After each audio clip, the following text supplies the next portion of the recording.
नमस्कार नमस्कार साथियों। अपना जो है कि यूनिट नंबर 8 उसका पार्ट सी चल रहा था रेडिएशन। उसका आज का अपना कौन सा क्लास है? दूसरा क्लास है। आज की क्लास में हम जो कि परफेक्टली ब्लैक बॉडी रेडिएशन और अपने पास में किरचॉफ लॉ और स्टीफन लॉ को क्या करेंगे, डिस्कस करेंगे। साथ में ही अपने पास में कुछ न्यूमेरिकल प्रॉब्लम्स है, उन प्रॉब्लम्स को लेकर भी क्या करेंगे, चर्चा करेंगे। तो सबसे पहले हम बात करते हैं अपने पास में परफेक्टली ब्लैक बॉडी रेडिएशन, पूर्ण कर्षण विकिरण। सही है, पूर्ण कर्षण विकिरण अपने पास में क्या होती है?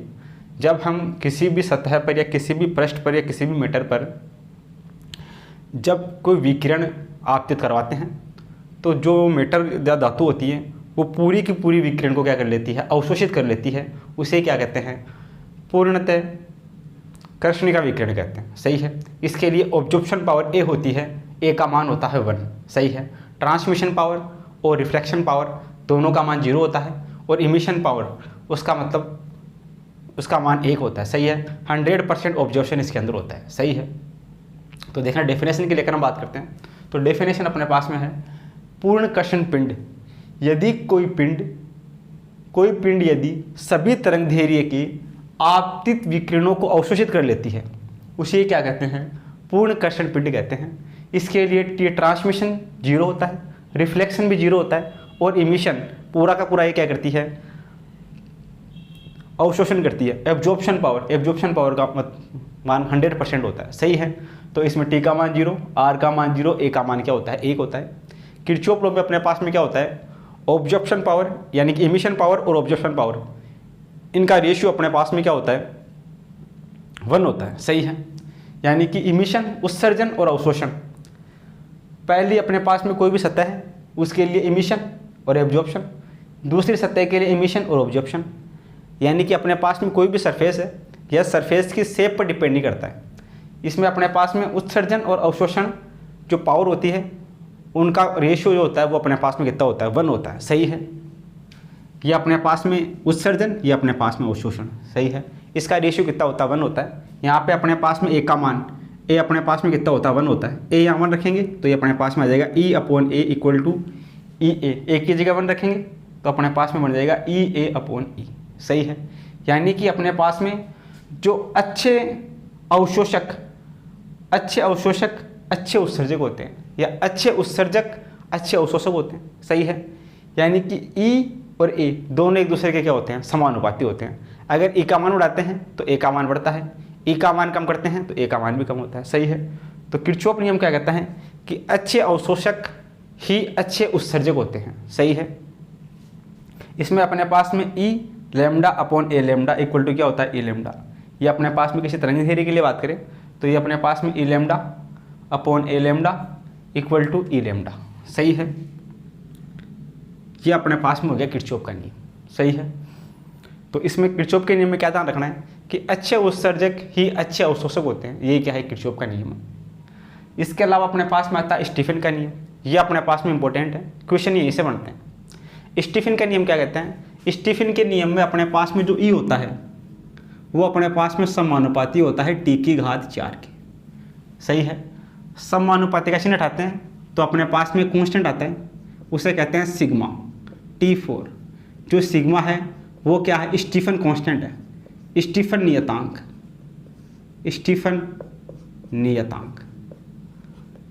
सिग्मा बराबर क्या है? यहाँ स्टीफन नियतांक है। सिग्मा का वैल्यू की बात करें, ये अपने पास में होता है 5, 6, 7 और ये अपने पास में 8 वॉट मीटर स्क्वायर kg⁴। सही है। ये अपने पास में सिग्मा का मान होता है। इसके अलावा यहाँ पे अपने पास में जो T है वो अपने पास में है ताप, और जो E है, E अपने पास में है प्रति एकांक क्षेत्रफल, प्रति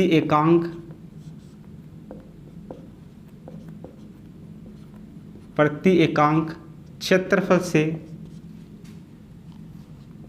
प्रति सेकंड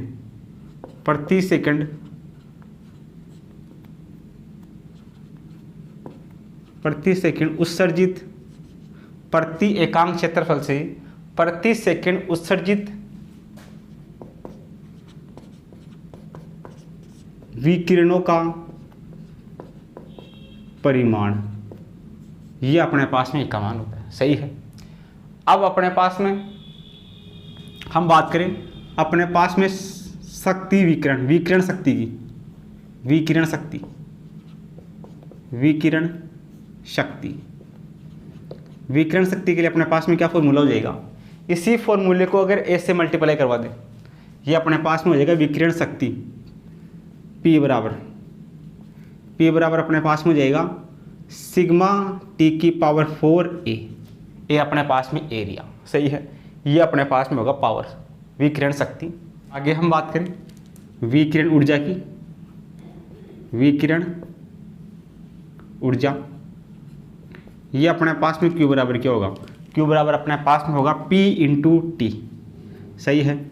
P का मान अपने पास में है सिग्मा T की पावर 4a इंटू अपने पास में T, ये T। सही है। ये अपने पास में होगी विकिरण शक्ति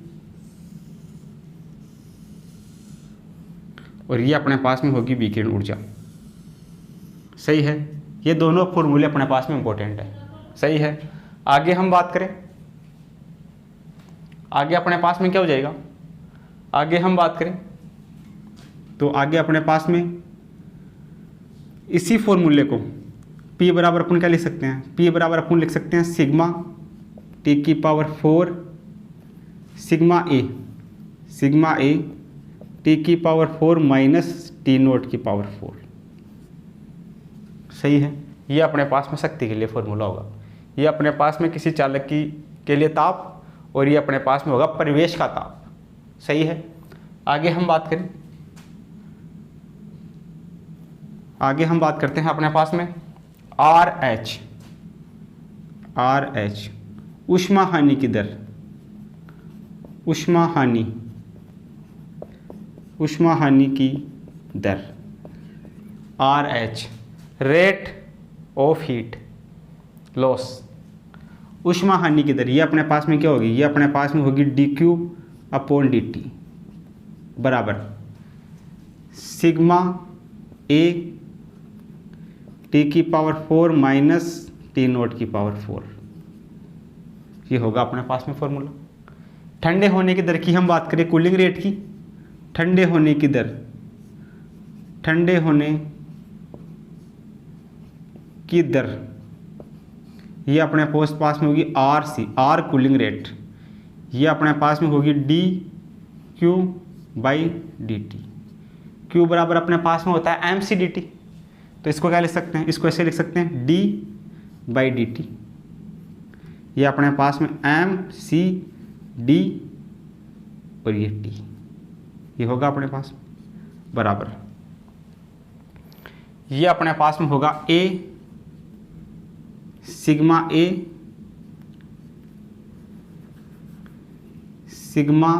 A T की पावर 4 माइनस T नोट की पावर 4। ये बनेगा अपने पास में फॉर्मूला। अब यहाँ से क्या करते हैं अपन, RC कूलिंग रेट, RC बराबर MC इसके बटा में आ जाएगा, इधर बचेगा अपने पास में d/dt equal to sigma A/mc, sigma A/mc और अपने पास में T की पावर 4 माइनस T नोट की पावर 4। ये अपने पास में होगा कूलिंग रेट के लिए फॉर्मूला। तो ये फॉर्मूला इंपॉर्टेंट है। एक अपने पास में ये फॉर्मूला इंपॉर्टेंट है ऊष्मा हानि की दर के लिए। तो आप इन दोनों फॉर्मूलों को अपनी कॉपी में नोट करो, इस पूरे को अपने कॉपी में नोट करो। फिर इन पे बेस्ड जो अपने पास में न्यूमेरिकल प्रॉब्लम्स बनती है, उन प्रॉब्लम्स को लेकर हम क्या करते हैं, चर्चा करते हैं। इसमें अपने को ये पता होना चाहिए कि E समानुपाती होता है T की घात 4 की, E समानुपाती होता है T की घात 4 की। सही है। इसके अलावा स्टीफन कांस्टेंट है, इसका वैल्यू फिक्स है 5.67 गुणा 10 की घात -8। इसके अलावा अपने पास में शक्ति P के लिए क्या करेंगे, इसको इससे मल्टीप्लाई कर देंगे, P का मान आ जाएगा। सही है। Q का मान निकालने के लिए इस P को T से मल्टीप्लाई कर देंगे तो Q का मान आ जाएगा। सही है। अगर अपने पास में किसी वस्तु का ताप दिया गया है और परिवेश का ताप दिया गया है तो उसके लिए वस्तु का ताप की घात 4 माइनस परिवेश के ताप की घात 4 सोल्व कर देंगे यहाँ से। ऊष्मा हानि की दर पूछी है RH, तो उसके लिए क्या कर देंगे dQ/dt ये अपने पास में ये वैल्यू। ठंडे होने की इधर कूलिंग रेट पूछी है, तो क्यू की जगह क्या होता है M C D T, M C को इसके बटा में भेज देंगे तो अपने पास में D T upon D T, change in temperature आ जाएगा, चेंज ऑफ हीट आ जाएगा। सही है, तो ये फॉर्मूले अपने पास में इंपॉर्टेंट है, इनको क्या करो आप अपनी कॉपी में नोट करो। फिर अपने पास में कुछ न्यूमेरिकल्स है, उन न्यूमेरिकल्स को लेकर हम क्या करते हैं, चर्चा करते हैं। आगे अपने पास में है एग्जाम्पल नंबर 1। इसमें अपने को दिया गया है कि 27 डिग्री सेंटीग्रेड ताप पर कृष्ण वस्तु द्वारा प्रति सेकंड उत्सर्जित होने वाली ऊर्जा का मान 10 जूल है।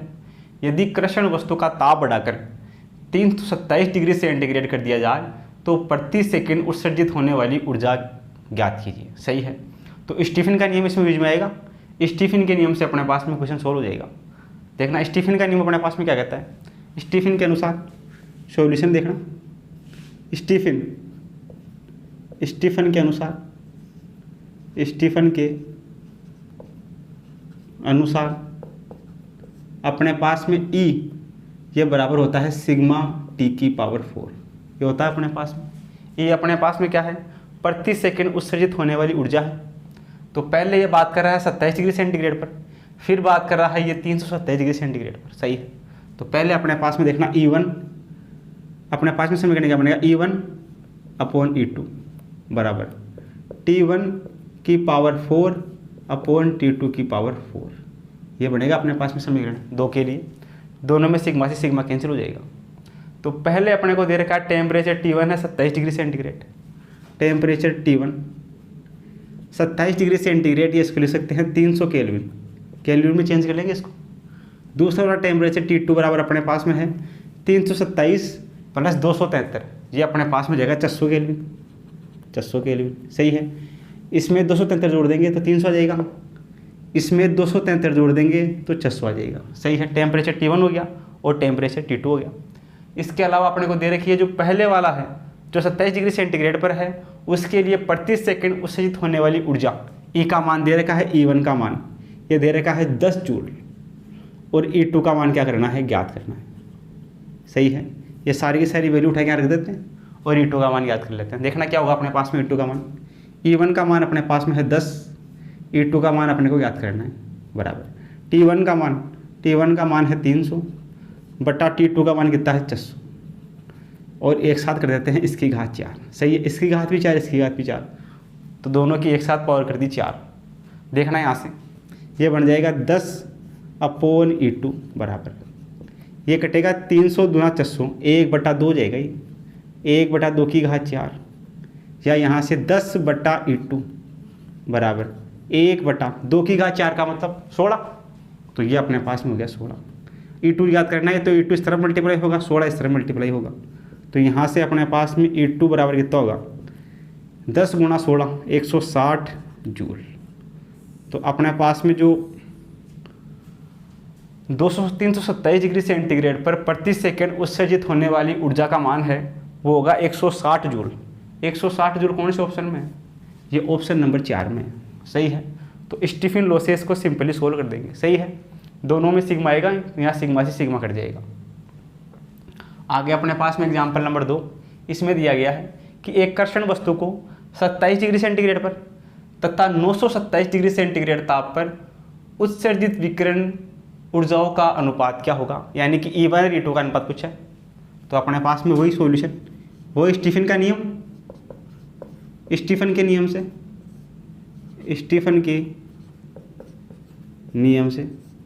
नियम से क्या होगा, स्टीफन के नियम से होगा E बराबर सिग्मा T की घात 4। सही है, टेम्परेचर T1 दे रखा है, T2 दे रखा है, E1 और E2 का अनुपात याद करना है। सही है, तो ये अपने पास में E1 के लिए E1 बराबर सिग्मा T1 की घात 4, E2 के लिए E2 अपॉन सिग्मा T2 की घात 4, सिग्मा से सिग्मा कट जाएगा। टेम्परेचर T1 ये अपने को दे रखा है 27 डिग्री सेंटीग्रेड, या इसको लिख सकते हैं 300 kelvin. Temperature T2 927 degree centigrade, या इसको लिख सकते हैं 1200 केल्विन, यह है 1200 केल्विन। ये वैल्यू उठा के यहाँ रख देते हैं। E1 E2 का अनुपात पूछा है, तो E1 बट्टा E2, सिग्मा से सिग्मा कैंसिल आउट, T1 का मान 300, T2 का मान 1200, इस पूरे की घात एक साथ 4 लगा देते हैं, तो यहाँ से देखना E1 बटा E2, E1 बटा E2 बराबर 300 से कटेगा 4 बार, 1 बटा 4 इसकी घात 4। तो यहाँ से E1 बटा E2 बराबर 1 की घात 4 1 और 4 की घात 4, 4 की घात 2 16, 4 की घात 3 64, 4 की घात 4 256। तो अपने पास में E1 अनुपात E2 बराबर होगा 1 अनुपात 256। कौन से ऑप्शन में है ये? यह है ऑप्शन नंबर 4 में। तो ऑप्शन नंबर 4 अपना क्या हो जाएगा, इसके लिए करेक्ट हो जाएगा। सही है। इस प्रकार अपने पास में ये जो दोनों प्रॉब्लम्स हैं इनको हम बड़े आसानी से क्या कर सकते हैं, सोल्व कर सकते हैं। स्टीफन के नियम का यूज़ करके इन दोनों प्रॉब्लम को सोल्व करना है। तो आप इनको क्या करो, अपने कॉपी में नोट करो, फिर अपने पास में जो आगे की प्रॉब्लम्स है उनको लेकर हम क्या करते हैं, डिस्कस करते हैं। आगे अपने पास में है एग्जाम्पल नंबर 3। इसमें अपने को दिया गया है, यदि एक गर्म वस्तु के ताप में 50% की वृद्धि कर दी जाए तो उसमें उत्सर्जित विकिरण की मात्रा में वृद्धि हो जाएगी। सही है। अगर ताप में 50% की वृद्धि कर दी जाए तो जो उससे उत्सर्जित विकिरण है उसमें कितने परसेंट की वृद्धि हो जाएगी, ये अपने को चेक करना है। तो स्टीफन के नियम का यूज़ करेंगे। तो देखना सॉल्यूशन अपने पास में क्या होगा। सॉल्यूशन की हम बात करें तो अपने पास में E बराबर होगा T की घात 4 की। सही है। स्टीफन के नियम से, स्टीफन का नियम अपने पास में कहता है, स्टीफन के अनुसार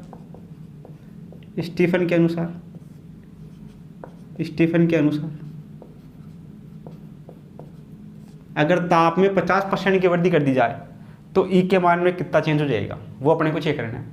तो मान लेते हैं पहले अपने पास में टेम्परेचर T1 है, ये अपने पास में है 100। पहले टेम्परेचर 100 था, सपोज करो 100 केल्विन। अब इसमें 50% की वृद्धि कर देते हैं टेम्परेचर में। टेम्परेचर T2, इसमें 50% की वृद्धि करने पर होगा 150। सही है। ये अपने पास में हो गया 150 डिग्री सेंटीग्रेड मान लो, या केल्विन मान लो। 100 केल्विन था, बाद में 150 केल्विन हो गया। तो यहाँ से अपने पास में देखना, ये वैल्यू उठा के वहाँ रखते हैं, कुछ भी मान सकते हैं। यहाँ पे सेंटीग्रेड है, मान लो चाहे केल्विन मान लो, किसी में मान लो। पहले 100 डिग्री सेंटीग्रेड है, 50% की वृद्धि कर दी, 150 डिग्री सेंटीग्रेड हो गया या 150 केल्विन हो गया। इसको उठा के वहाँ रख देते हैं। तो पहले अपने पास में E1, फिर अपने पास में E2 बराबर T1 बटा T2 इसकी घात 4, ये होगा फॉर्मूला। T1 का मान ये अपने पास में है 100, T2 का मान ये है 150 इसकी घात 4 बराबर, पहले मान लेते हैं अपने पास में E था, इसके लिए जो उत्सर्जन क्षमता थी वो E थी। अब बाद में मान लेते हैं जो उत्सर्जन क्षमता है वो अपने पास में होगी E डैश।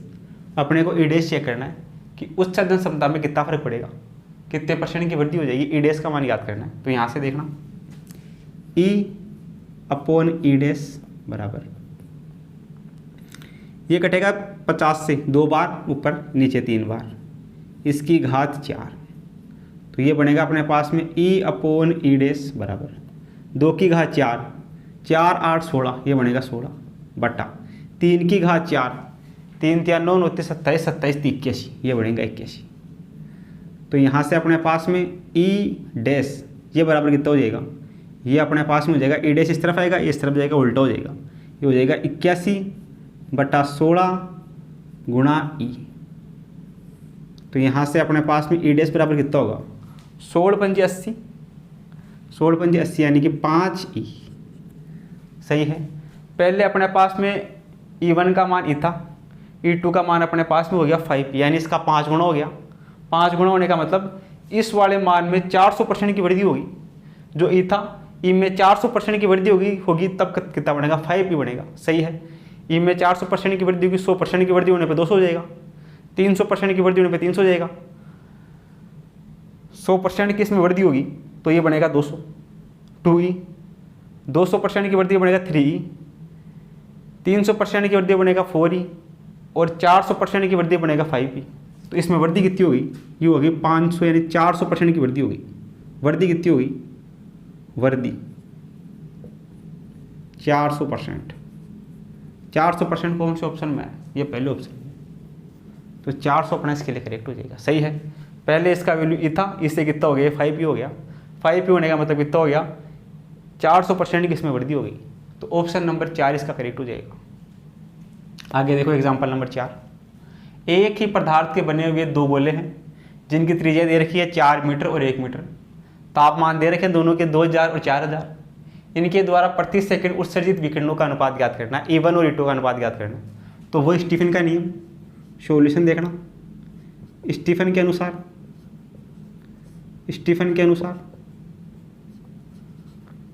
अनुसार E बराबर क्या होता है, E बराबर होता है सिग्मा T की पावर 4, ये एरिया की भी बात कर रहा है, तो ये अपने पास में इसके लिए एरिया सही है। तो पहले वाले के लिए E1 सिग्मा दोनों में सेम होगा, सिग्मा से सिग्मा कट जाएगा, T1 की घात 4a, दूसरे वाले के लिए E2 T2 की घात 4, और इस वाले के लिए A1, इस वाले के लिए A2 सही है। टेम्परेचर दे रखा है, T1 का मान, T1 दे रखा है 2000 केल्विन, 2000 केल्विन, तापमान T2 दे रखा है 4000 केल्विन सही है। इसके अलावा पहले वाले की त्रिज्या दे रखी है, तो इसका एरिया कितना हो जाएगा, A1 देखना, एरिया हो जाएगा इसका पाई आर स्क्वायर, तो पाई आर स्क्वायर, त्रिज्या का स्क्वायर 4 का स्क्वायर 16, पाई आर स्क्वायर तो पाई 16। A2 का मान पाई आर स्क्वायर, 1 का स्क्वायर 1, तो A1 का मान अपने पास में बनेगा 16 पाई, A2 का मान बनेगा अपने पास में पाई सही है। ये हो जाएगा इसका एरिया। ये वैल्यू उठा के यहाँ रख देते हैं, E1 और E2 का अनुपात ज्ञात कर लेते हैं। देखना यहाँ से E1 बटा E2, ये क्या बनेगा, इधर देखो T1 upon T2, T1 upon T2, इसकी घात एक साथ कर देते हैं 4 गुणा A1 बटा A2, ये है, बस वैल्यू उठा के रख दो। E1 बाई E2 ये बराबर T1 का मान है 2000, T1 का मान है 2000, T2 का मान है 4000, इसकी घात 4 गुणा A1 का मान है 16 पाई, A2 का मान है पाई। अब यहाँ से देखना, ये 2 से कटेगा, 2000 से कटेगा 2 बार, 1/2 हो जाएगा, ये 1/2, इसकी घात 4 गुणा पाई से पाई कटेगा, ये 16 बराबर चल रहा है E1 बटा E2। तो यहाँ से कितना हो जाएगा, E1 बटा E2 बराबर 1/2 की घात 4 का मतलब 16, ये 16, ये गुणा में 16 से 16 कटेगा, इधर बचेगा 1/1, यानी E1 और E2 बराबर बचेगा 1/1। E1 और E2 का अनुपात कितना होगा, 1:1। कौन से ऑप्शन में है 1:1, ये ऑप्शन नंबर 1 में है। तो ऑप्शन नंबर 1 अपना क्या हो जाएगा, इसके लिए करेक्ट हो जाएगा सही है। इसमें अपने पास में आएगा E1 अनुपात E2 बराबर 1:1, जो ऑप्शन नंबर 1 में मैच करता है। तो ऑप्शन नंबर 1 अपना क्या हो जाएगा, इसके लिए करेक्ट हो जाएगा सही है। इस प्रकार अपने पास में जो दोनों प्रॉब्लम्स हैं, इनको हम बड़े आसानी से क्या कर सकते हैं, सोल्व कर सकते हैं। तो आप इनको क्या करो, अपनी कॉपी में नोट करो। आगे अपने पास में है, एक कृष्ण वस्तु 227 डिग्री सेंटीग्रेड ताप पर 20 वोल्टेज शक्ति उत्सर्जित करती है, तो 727 डिग्री सेंटीग्रेड ताप पर यह वस्तु उत्सर्जित करेगी सही है। ये शक्ति की बात कर रहा है। तो देखना अपने पास में सॉल्यूशन क्या होगा। सॉल्यूशन की हम बात करें तो अपने पास में अपने को टेम्परेचर दे रखा है, T1 मान लेते हैं इसको। T1 का मान दे रखा है 227 डिग्री सेंटीग्रेड, या इसको केल्विन में चेंज करें तो ये अपने पास में हो जाएगा 233 में जोड़ देते हैं। 273 जोड़ने पे अपने पास में हो जाएगा 500 केल्विन, 500 केल्विन सही है। इसमें 273 जोड़ेंगे तो ये 500 हो जाएगा। दूसरा अपने पास में टेम्परेचर T2 अपने पास में 727, इसमें 273 जोड़ते हैं तो ये 800, 900, 1000, ये हो जाएगा 1000 केल्विन, 1000 केल्विन। T1 T2 का मान आ गया। अपने को जो T1 टेम्परेचर है 227 डिग्री सेंटीग्रेड पर ताप का मान दे रखा है, 20 वोल्ट शक्ति उत्सर्जित करता है, तो यह 727 डिग्री सेंटीग्रेड ताप पर वस्तु कितनी शक्ति उत्सर्जित करेगी सही है। तो अपने पास में जो शक्ति P होगी वो अपने पास में बराबर या समानुपाती होगी T की घात 4 के। शक्ति और टेम्परेचर की बात कर रहे हैं तो पहले शक्ति P1 बाद में शक्ति P2 बराबर पहले टेम्परेचर T1 बाद में टेम्परेचर T2 और टेम्परेचर की घात 10 की घात 4। टेम्परेचर की घात है 4। तो पहले अपने को शक्ति दे रखी है 20 वाट। P1 का मान कितना है 20 वाट। यहाँ P1 का मान है 20 वाट और P2 अपने को यहाँ ज्ञात करना है। P1 का मान है 20, P2 अपने को ज्ञात करना है इक्वल टू T1 का मान है 500, T2 का मान अपने पास में है 1000, इसकी घात 4। तो यहाँ से 20/P2 बराबर, ये कटेगा 2 बार, 1/2, इसकी घात 4। तो यहाँ से 20/P2 बराबर 1, 2 की घात 4 का मतलब 4 8 16, ये हो जाएगा 16। तो यहाँ से अपने पास में P2 बराबर, P2 इस तरह मल्टीप्लाई होगा, 16 इस तरह मल्टीप्लाई होगा, 16 दूना 32, 320 वाट। शक्ति का मान कितना हो जाएगा 320 हो जाएगा। 320 कौन से ऑप्शन में है? तीसरे ऑप्शन में। तो तीसरा ऑप्शन करेक्ट हो जाएगा, सही है। यहाँ से शक्ति P जो T की घात 4 की क्या होगी, बराबर या समानुपाती होगी। शक्ति P बराबर अपने पास में क्या होता है, ये अपने पास में होता है सिग्मा, P बराबर अपने पास में होता है सिग्मा A T की पावर 4, सिग्मा A T की पावर 4। तो सिग्मा A दोनों में कांस्टेंट है, T में और P में चेंज हो रहा है, तो ये फॉर्मूला बन के रिजल्ट आ जाएगा। आगे अपने पास में है एग्जाम्पल नंबर 6। इसमें दिया गया है 0 डिग्री सेंटीग्रेड पर कृष्ण पिंड की विकिरण ऊर्जा की दर ई जूल प्रति सेकंड है, तो 273 डिग्री सेंटीग्रेड ताप पर विकिरण ऊर्जा की दर होगी। यानी कि अपने को टेम्परेचर T1 दे रखा है 0 डिग्री सेंटीग्रेड या 273 kelvin, 273 kelvin. T2 temperature 273 degree centigrade, या इसमें 273 और जोड़ देते हैं, तो ये अपने पास में हो जाता है 6 4 5 546 केल्विन। T1 T2 आ गया। पहले ऊर्जा E1 ये अपने पास में दे रखी है E, अपने को E2 का मान चेक करना है। 273 पर विकिरित ऊर्जा का मान याद करना है। तो फॉर्मूला अपने पास में अकॉर्डिंग टू स्टीफन लॉ क्या कहता है, E बराबर होता है T की घात 4 की। सिग्मा दोनों में कांस्टेंट रहेगा, कट जाएगा। तो यहाँ से अपने पास में E1/E2 बराबर T1/T2 इसकी घात 4। E1 का मान है E, ये E।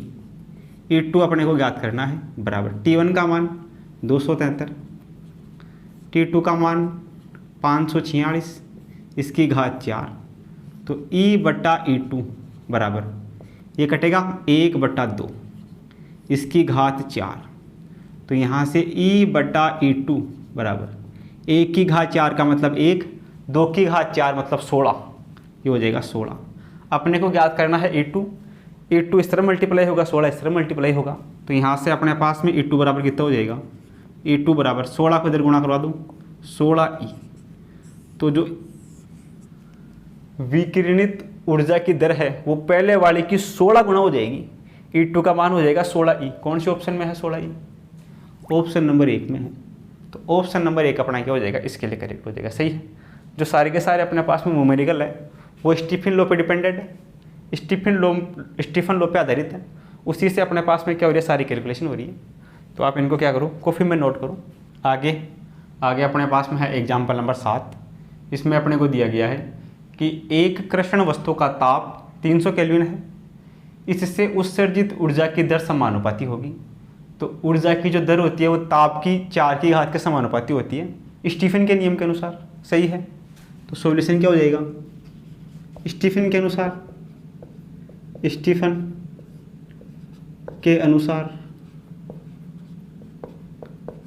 अनुसार E बराबर होता है T की घात 4 की।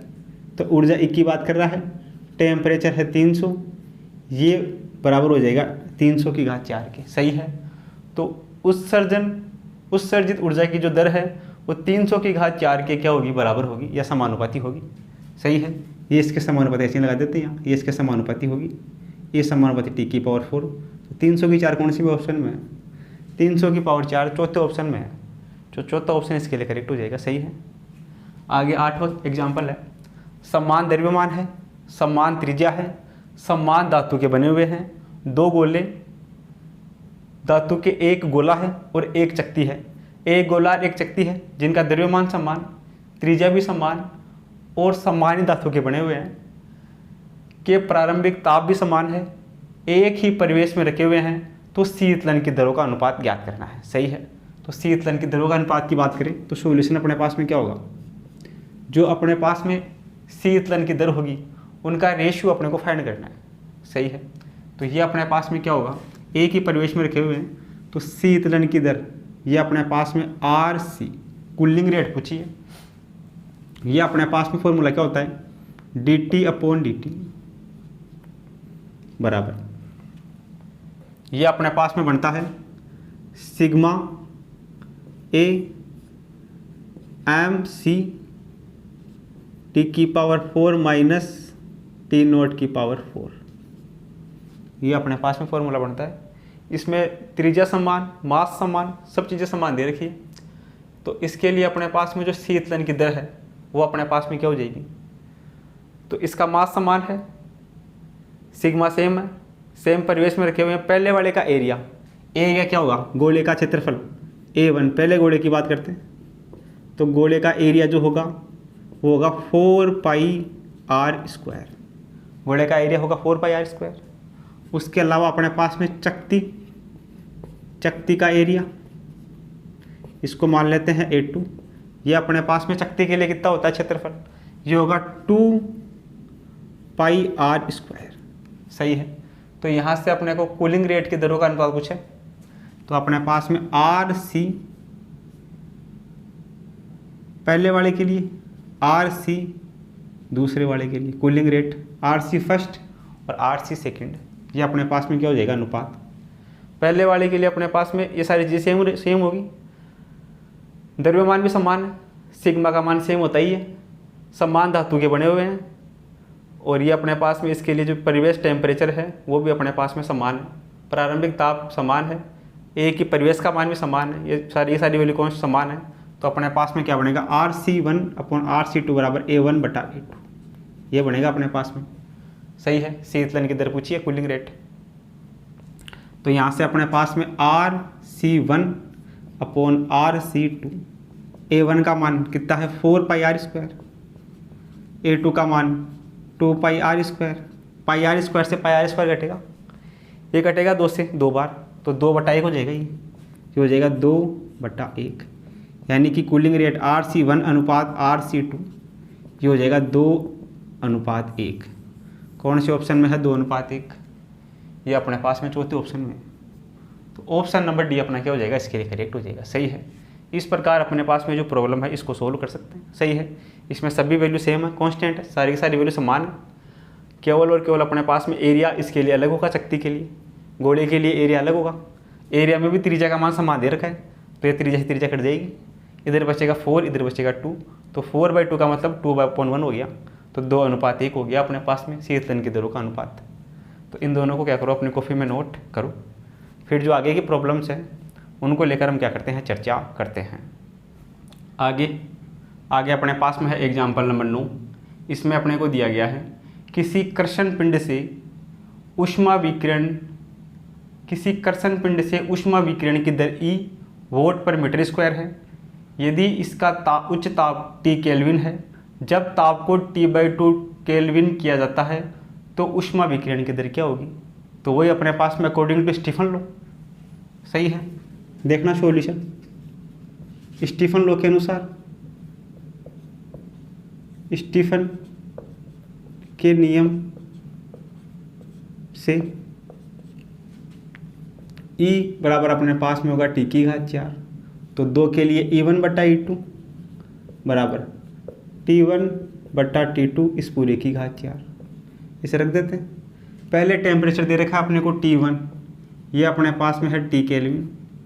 दूसरा टेम्परेचर T2, ये अपने पास में है T/2 केल्विन। एक अपने को पहले वाले के लिए दे रखी है ऊष्मा विकिरण की दर E1, ये अपने पास में है E, और E2 का मान अपने को याद करना है। कुछ नहीं करना, बस फॉर्मूले में वैल्यू रखनी है। देखो इधर E1 का मान है E, E2 अपने को याद करना है बराबर T1 का मान है T और T2 का मान है T/2। सही है। इस पूरे की घात 4, तो यहाँ से देखना E/E2 बराबर, ये ऊपर जाएगा उल्टा हो जाएगा, ये से हो जाएगा 2 टी अपॉन टी इसकी घात 4, टी से टी कटेगा तो ई बटा ई टू बराबर 2 की घात 4। इसी को क्या लिख सकते हैं, ई बटा ई टू बराबर 2 की घात 4 का मतलब 16। सही है। अपने को इसमें ई टू चाहिए, ई टू इस तरफ आएगा, 16 नीचे चला जाएगा। तो यहाँ से देखना ई टू बराबर कितना होगा, ई टू बराबर ई टू इस तरफ आएगा, 16 इसके उधर चला जाएगा, तो ई बटा 16, ई टू का मान हो जाएगा ई बटा 16। सही है।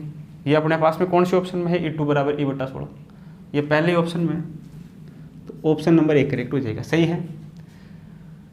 T/2 पर अपने को क्या कर पूछा है, ऊष्मा विकिरण की दर पूछी है, तो T/2 T2 पर ऊष्मा विकिरण की दर कितनी हो जाएगी, पहले वाली की का 16वां भाग हो जाएगी। सही है। तो ऑप्शन 1 अपना करेक्ट हो जाएगा।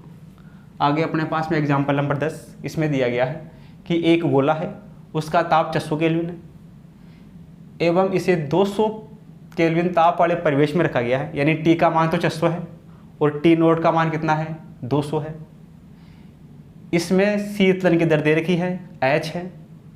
यदि गोले के ताप को घटाकर 400 कर दिया जाता है, पहले 600 था, 600 में से घटाकर 400 कर दिया और उसी परिवेश में रखा गया, यानी कि उसका टेम्परेचर कितना है, पहले 200 था, अब भी 200 ही है, तो शीतलन की दर पूछी। तो देखना सॉल्यूशन क्या होगा। सॉल्यूशन की हम बात करें, शीतलन की दर अपने पास में RC कूलिंग रेट, ये पहले वाले के लिए, अपॉन कूलिंग रेट दूसरे वाले के लिए बराबर, पहले अपने पास में फॉर्मूला क्या होगा, ये अपने पास में T माइनस T नोट की पावर T की पावर 4 T नोट की पावर 4 अपॉन T की पावर 4 माइनस T नोट की पावर 4। पहले टेम्परेचर T1 फिर टेम्परेचर T2 और T नोट का मान दोनों कंडीशन में क्या है, सेम है। सही है। ये अपने पास में कूलिंग रेट के लिए बनेगा फॉर्मूला। बाकी सारी चीज़ें अपने पास में कांस्टेंट है तो उनको लेंगे नहीं, केवल अपने पास क्या लेंगे, इसका एक तो गोले का ताप और परिवेश का ताप, इसी को लेके चलेंगे। अब इसको सोल्व कर देते हैं। देखना अपने पास में पहले वाले के लिए कूलिंग रेट RC1 का मान अपने को दे रखा है H, RC1 ये क्वेश्चन में दे रखा है H, कैपिटल H। और अपने पास में जो T1 है, पहले टेम्परेचर है 600 केल्विन, T1 का मान, T2 है ये अपने पास में कितना है, 400 केल्विन, और जो T नोट है वो अपने पास में दोनों के लिए सेम है, वो अपने पास में है 200 केल्विन। और यहाँ से अपने को RC2 इसका वैल्यू चेक करना है, RC2 का मान पूछे, दूसरे वाले के लिए शीतलन की दर पूछिए। तो देखना है सारी की सारी वैल्यू उठा के इस फॉर्मूले में रख देते हैं। RC1 की जगह रखते हैं H अपॉन RC2, ये अपने को याद करना है, बराबर T1 का मान यह है 600 की घात 4 माइनस T नोट का मान 200 की घात 4 बटा T2 का मान है 400 की घात 4 माइनस ये अपने पास में 200 की घात 4। सही है। इसमें भी 2 जीरो ऊपर है, 2 जीरो इधर है, 2 जीरो इधर है, 2 जीरो इधर है, सारे जीरो को जीरो से जीरो सारे कैंसिल हो जाएंगे। अपने पास क्या बचेगा इधर, H अपॉन RC2 बराबर 6 की घात 4, 6 की घात 4 का मतलब कितना हो गया, 6 की घात 4, ये अपने पास में कितना हो गया, 36, 216, और 216 को अगर 6 से गुणा करते हैं तो अपने पास में कितना बनता है, 216, इसको 6 से गुणा करो, 36, 6 एकम 6 और 3 9 और 6 दूनी 12, ये हो गया 1296। सही है। 36 का 6 80 लगे 3, 6 और 3 9 और 6 दूनी 12, ये हो गया 1296 माइनस 2 की घात 4, 2 की घात 4 का मतलब 4 8 16, ये 16 अपॉन 4 की घात 4, 4 की घात 4 का मतलब 4 चौक 16, 16 चौका 64, 64 चौका 256 माइनस 2 की घात 4 का मतलब ये 16। तो यहाँ से H अपॉन RC2 बराबर 1296 में से 16 जाएगा, ये बचेगा 1280 अपॉन, इधर बचेगा अपने पास में 256 में से 16 जाएगा, ये 240। इधर देखना जीरो से जीरो कटेगा, ये वैल्यू अपने पास में करता है 8 से, 8 या 24, 8 एकम 8 कितना बचेगा 4 और 8 48, 8 6 48, 16/3 हो जाएगा। यहाँ से अपने को याद करना है RC2, तो RC2 इस तरफ आएगा, ये इस तरफ जाएगा, उल्टा हो जाएगा, ये हो जाएगा H3H/16, 3H/16 कौन सी ऑप्शन में है?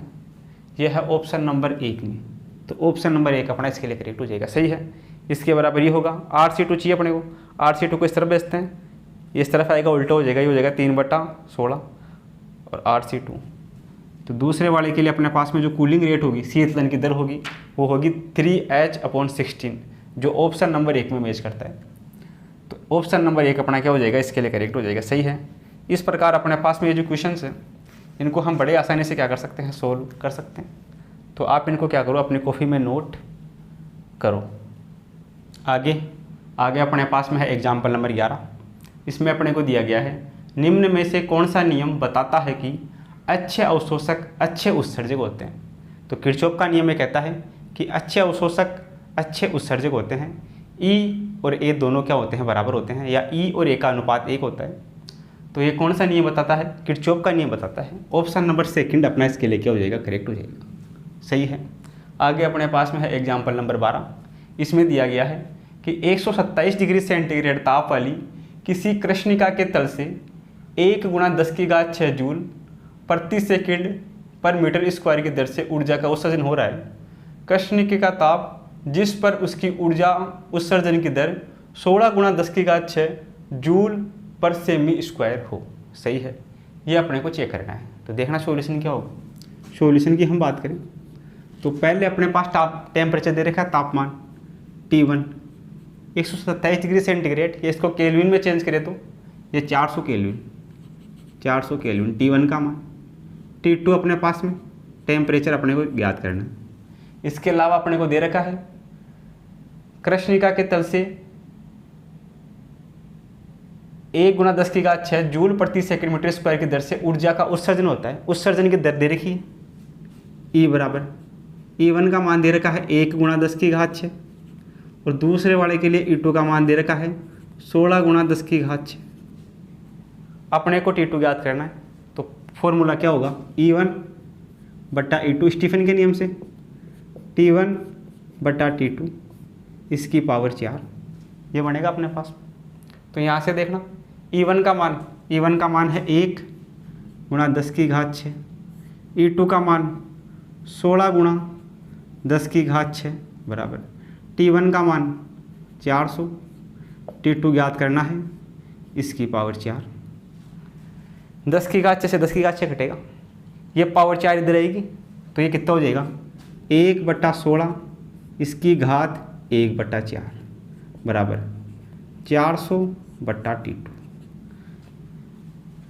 16 की घात 1/4, इसका मतलब इसको लिख सकते हैं 2 की घात 4, 4 से 4 कटेगा तो 1/2 जाएगा, ये हो जाएगा 1/2 बराबर 400/T2। अपने को T2 चाहिए, T2 इस तरह मल्टीप्लाई होगा, T2 बराबर होगा 400 × 800, 800 केल्विन। T2 का मान कितना आएगा 800 केल्विन। ऑप्शन में अपने पास में सेंटीग्रेड में है, इसमें से 273 कम कर देते हैं तो सेंटीग्रेड में वैल्यू आ जाएगा। तो T2 का मान 273 इसमें से कम कर देते हैं तो ये आ जाएगा 527, 527 डिग्री सेंटीग्रेड। कौन से में है 527, ये अपने पास में है तीसरे ऑप्शन में। तो तीसरा ऑप्शन अपना इसके लिए क्या हो जाएगा, करेक्ट हो जाएगा, सही है। इस प्रकार अपने पास में जो दोनों प्रॉब्लम है इनको हम बड़े आसानी से क्या कर सकते हैं, सोल्व कर सकते हैं। तो आप इनको क्या करो, अपनी कॉपी में नोट करो।